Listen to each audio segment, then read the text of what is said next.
સુરત મહાનગરપાલિકા દ્વારા પર્યાવરણની જાળવણી અને ઇંધણની બચત માટે એક ક્રાંતિકારી પહેલ કરવામાં આવી છે.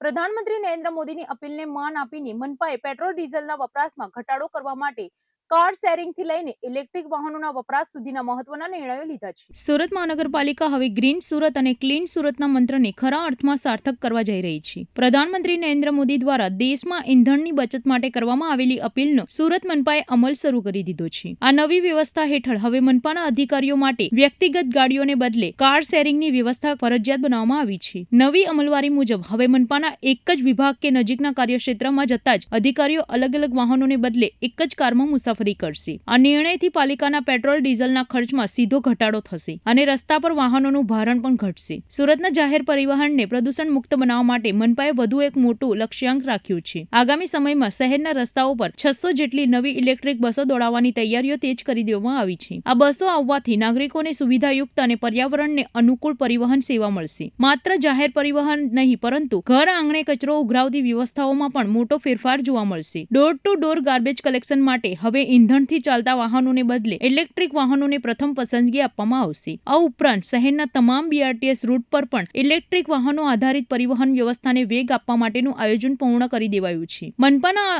દૂરદેશી નિર્ણયોને કારણે દર વર્ષે ઇંધણ પાછળ ખર્ચાતો કરોડો રૂપિયાની બચત થશે અને સાથે જ વાયુ પ્રદૂષણમાં પણ મોટો ઘટાડો નોંધાશે. સુરતની આ પહેલ અન્ય મહાનગરપાલિકાઓ માટે પણ એક આદર્શ ઉદાહરણ પૂરું પાડશે.